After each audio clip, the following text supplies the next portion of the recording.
All right, a couple individuals have asked for like a movement flow or a workout that they could do. So I'm going to try to best film this in this position. Here's how I would start. And again, everybody's going to be different because we all have different pain patterns and different tension patterns. But here's my go-to movements for most people, especially when you're just introducing movements into your life. One is working with your neck. So first, lubricate your joints. So I would say start with some yes, nos, and maybes and some funky chickens. Just to get the neck kind of warmed up. Again, you can spend as much time here or as little time here as you want. Again, shoulders, I would do some shoulder rotations and I'd work forward. So again, I'm working kind of my head down. So my shoulders, maybe I'll go up over my head because we often don't raise our arms up over our head. And I'm doing these like circular motions, both clockwise and counterclockwise. Here, what I'm going to do is I'm going to do some side bends, right, just to warm my body up. And I kind of do this crescent reach, right? So I act like a moon. I'm creating this crescent spin, right? And then I'll maybe do some side bends. Maybe that hurts your low back, so maybe you'll do just some bows, right? Some good morning bows. You'll notice I'm not squatting here. I'm hinging, and as I hinge, I naturally unlock my knees. So I'm just kind of bowing to who's ever in front of me. For my knees, what I'd like to do is feet together, some knee circles. Again, maybe in a counterclockwise or clockwise direction, just moving my knees around. Ankles, move my ankles around, circles, both front and back, whatever. Again, that's how I start most movements is I just get my body moving, right? So if you're going from a desk or going from holding kiddos to trying to move, you need to lubricate your joints, mobilize your joints before you really start to load them. So here's my flow of strength-based things that I like to do. One are just squats, so body weight squats. All right, so I'm in this position, I'm doing some squats. Now remember, when we do squats like this, we're very much in a single plane. So every once in a while, do a side squat or side variation to that squat, right? You don't have to go super low, right? You could go really low, or you could just, right? When you're doing a squat, you could take a step out and do a squat. Go back to the middle, maybe go forward with your squat, maybe go back with your squat. So forward with my lunge, back with my lunge, sideways with my lunge, sideways with my lunge. So just getting the glutes fired up, getting the legs fired up. With your belly and thoracic spine, I'm a huge fan of rotations, right? Opening my heart to the opposite wall. Boom. In this position, I'm opening my heart. I'm coming down. Sometimes I like to really go with the flow of like, I don't know, wind. You don't have to be static when you move, right? You don't have to be perfect. Your goal is to move.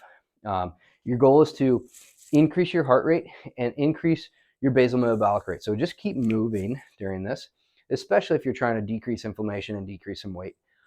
Finally, what I'd say is work your hips. So do some hip carts, some internal, external. So if you're in a bind and you need a quick workout, this is what I would do. Again, we're at like 3 minutes. So you could totally do this when,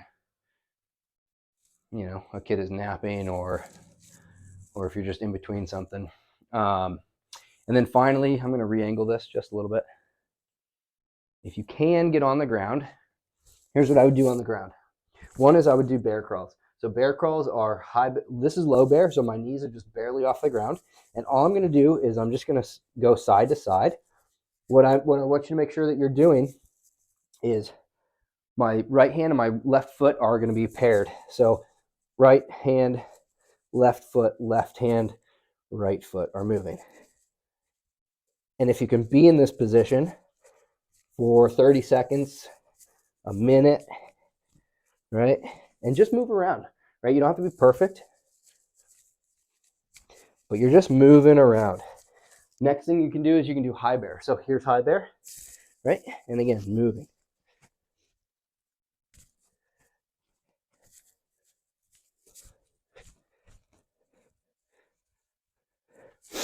So high bear, low bear. It's going to work on your shoulders. It's going to work on you know, just getting your hip in extension. Huge fan of high bear, low bear. When you're on the ground, you can do a couple glute bridges. So I'm here, I'm just going to lift, and then I'm down, going to lift again. If you can, when you do this, grab a yoga ball, grab a blanket, grab something, and actually squeeze it with your knees. Right? So as you're doing this, you're creating internal rotation with your femurs and turning on the inside thigh muscles. So this is a glute bridge. Right? Maybe you want to make it harder by doing like a single leg glute bridge. Cool, do it. I'm a huge fan of some hip mobility, so going into these kind of 90-90 ups.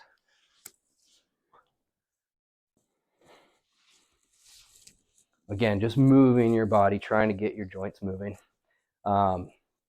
If you have ankle issues, if you have plantar fasciitis, one really cool thing to do is to get deep into your heels and just hold a deep squat. Maybe rock up, rock back, rock up. You can maybe do some calf raises in this position.